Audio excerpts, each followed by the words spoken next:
दोस्तों, जैसा कि आप जानते हैं म्यूचुअल फंड की सीरीज चल रही है और इसमें हम स्मॉल कैप को कवर कर रहे हैं। आज की इस वीडियो में हम ऐसे ही एक नामी पहचानी कंपनी का स्मॉल कैप के बारे में बात करने वाले हैं, जिसके रिटर्न्स कैसे रहे, इनकी परफॉर्मेंस कैसी रही है, आज हम डिटेल में जानने वाले हैं। आपने अभी तक हमारे चैनल को सब्सक्राइब नहीं किया तो सब्सक्राइब कर लें, क्योंकि आपको मालूम है हमारा मिशन है इंडिया को फाइनेंशियल अवेयर बनाना। तो आप हमारे उस मिशन में जुड़कर हमारा साथ दे सकते हैं। आइए चलते हैं।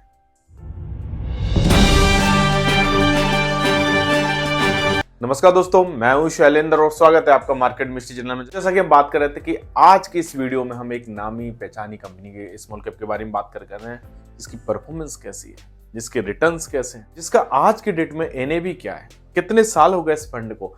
तो आज की इस वीडियो में हम डिटेल में जानेंगे। आज की इस वीडियो में हम बात करने वाले हैं एसबीआई के स्मॉल कैप के बारे में, नहीं भारतीय स्टेट बैंक के स्मॉल कैप के बारे में हम बात करने वाले हैं। चलिए चलते हैं हमारे बोर्ड पे हमेशा की तरह, देखेंगे उसकी परफॉर्मेंस क्या है, क्या हमें उसमें निवेश करना चाहिए। आइए चलते हैं। दोस्तों, अब आ गए हम अपने व्हाइट बोर्ड पे और यहाँ पे हम डिटेल में जानेंगे एसबीआई के स्मॉल कैप के बारे में। जैसा कि हमने शुरू में बात की थी कि आज की इस वीडियो में हम बात करने वाले हैं एसबीआई के स्मॉल कैप का, यानी स्टेट बैंक ऑफ इंडिया का स्मॉल कैप फंड के बारे में। उनके फंड की इसकी परफॉर्मेंस क्या रही, सारी डिटेल में हम जानेंगे।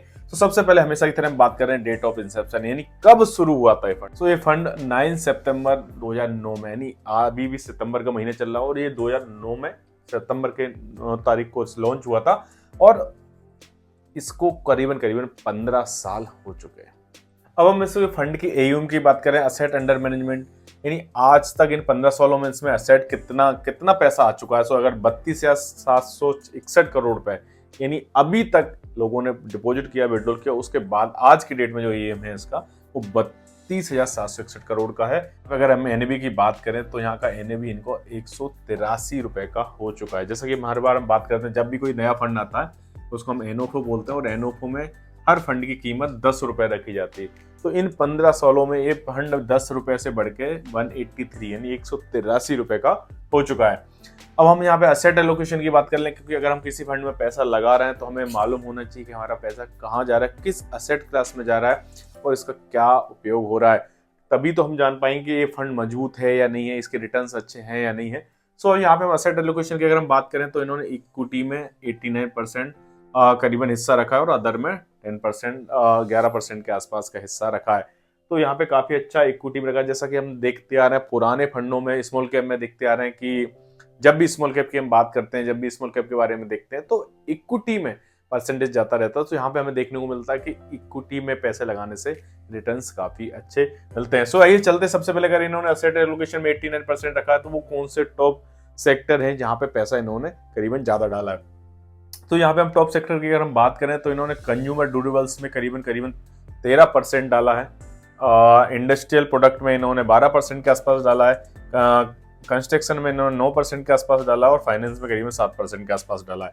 यानी यहाँ पे अगर हम कंज्यूमर ड्यूरेबल्स के 13% की बात करें, जैसा कि मानते कि अगर हमने 100 रुपए लगाए तो उसमें से 13 रुपए ये सीधे कंज्यूमर ड्यूरेबल्स की जो कंपनी है उनमें लगा रहे हैं।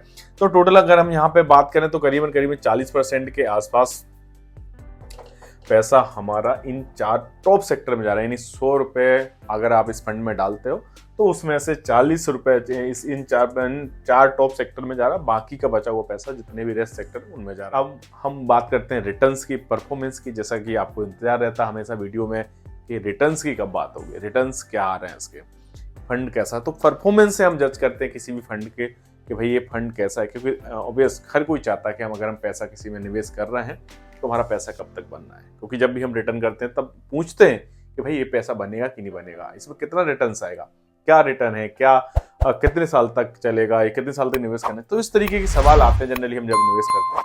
तो हम जब रिटर्न्स की यहाँ पे अगर हम बात करें तो ओवरऑल इस फंड को ना 10 साल कंप्लीट हो चुका है, 15वें साल में चल रहा है अभी फंड। तो हमने 10 साल तक के रिटर्न निकाले। तो यहाँ पे पहले साल और 5वें साल और 10वें साल, इन 3 साल के रिटर्न्स हम आपको यहाँ पे बात कर रहे हैं। तो एसआईपी की अगर हम बात करें, अगर हमने एसआईपी के थ्रू पैसा लगाया है तो पहली साल में करीबन 51% के रिटर्न दिए हैं, जो कि काफी अच्छे होते हैं। और दूसरी 5वीं साल के अगर एवरेज रिटर्न देखें तो 32% और 10 साल में 24% रिटर्न।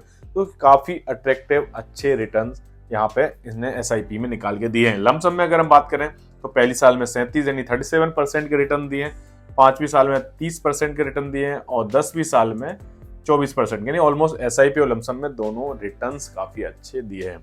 तो इस फंड के अगर हम रिटर्न्स को देख के अगर बात करें तो ये फंड काफी अच्छा ग्रो कर रहा है, काफी अच्छा दिख रहा है। अगर अब हमें इस फंड में अगर एसआईपी करना है तो कितने अमाउंट से होगी, अगर लमसम करना तो कितने से होंगे वो भी जान लेते हैं। सो अगर हम इस फंड में अगर एसआईपी करना चाहते हैं, मान लो हम चाहते हैं कि हम एसबीआई के स्मॉल कैप में एसआईपी करें, तो यहाँ पे मिनिमम आपको 500 रुपए की एसआईपी स्टार्ट आप कर सकते हैं। और अगर हम लमसम की बात करें तो यहाँ पे 5,000 रुपए 5,000 रुपए आप यहाँ पे डाल सकते हैं लमसम में, यानी आपको मंथली एसआईपी नहीं करनी तो आप इसमें लमसम में 5,000, जैसे मान लो आपके पास 2 महीने 5 महीने में पैसे आते हैं लेकिन आप म्यूचुअल फंड में डालना चाहते हैं, और तो यहाँ पे आप 5,000 रुपए डाल सकते हैं मिनिमम, मैक्सिमम आप कितना भी डाल सकते हैं। और एसआईपी करना है तो 500 रुपए महीने से आप एसआईपी स्टार्ट कर सकते हैं। ओवरऑल अगर हम बात करें एसबीआई स्मॉल कैप के बारे में, तो एसबीआई के स्मॉल कैप काफी अच्छी परफॉर्मेंस देखने को मिल रही है यहाँ पे। इसमें हम एयूएम की बात करें तो 32,000 करोड़ का एयूएम काफी अच्छा होता है ना। एनएबी की अगर हम बात करें तो 183 रुपए पहुंच चुका है इन 15 सालों में लगभग। एसेट एलोकेशन में इक्विटी में रखा क्योंकि स्मॉल कैप है, यहाँ पे रिस्क और रिवॉर्ड दोनों फेवरेबल होते हैं, दोनों अच्छे होते हैं, काफी ज्यादा होते हैं। यहाँ पे 89% इक्विटी में रखा और इक्विटी में पैसा, यहाँ पे रिस्क और रिवार्ड दोनों ही अच्छे होते हैं।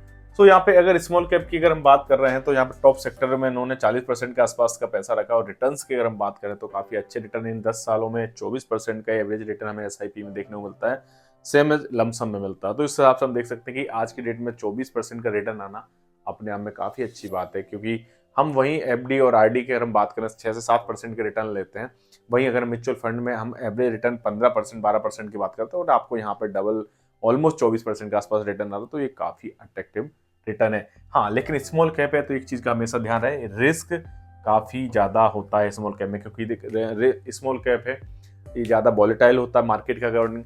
जब भी मार्केट बढ़ेगा तो बहुत तेजी से बढ़ता है, इसलिए रिटर्न अच्छे निकाल के देता है। जब भी मार्केट गिरता है तो तेजी से नीचे गिरता है, इसलिए रिटर्न कम हो जाते हैं। तो अगर स्मॉल कैप में हम प्लानिंग कर रहे हैं निवेश करने की, अगर आप चाहते हैं कि स्मॉल कैप में निवेश कर रहे हो तो हमेशा लॉन्ग टर्म का व्यू रखें, लंबे समय के लिए। तो दोस्तों जैसा कि हमने देखा बोर्ड पे एसबीआई के स्मॉल कैप के बारे में, सो परफॉर्मेंस काफी अच्छी रही है अभी इन 10 सालों में 15 सालों में। अगर इसमें आप निवेश करना चाहते हैं तो हमेशा लॉन्ग टर्म का व्यू रखें, यानी लंबे समय के लिए निवेश करें, क्योंकि आप जानते हैं स्मॉल कैप है, रिस्क ज्यादा रहता है, रिवॉर्ड भी अच्छे रहते हैं, लेकिन लॉन्ग टर्म का अगर व्यू बना के चलेंगे हम इसमें तो काफी अच्छे रिटर्न हम ले सकते हैं। सो उम्मीद करता हूँ आज के वीडियो आपको पसंद आया होगा, अच्छा लगा तो अपने दोस्तों परिजनों में शेयर करें, उन लोगों को जरूर शेयर करें जो म्यूचुअल फंड में निवेश तो करना चाहते हैं लेकिन डरते हैं, उनको बताएं, उनको वीडियो भेजें और उनसे निवेश करवाएं। इन्वेस्टमेंट और फाइनेंस की जानकारी के लिए हमारे चैनल को सब्सक्राइब करें। सो मिलते हैं नेक्स्ट वीडियो में, तब तक के लिए नमस्कार।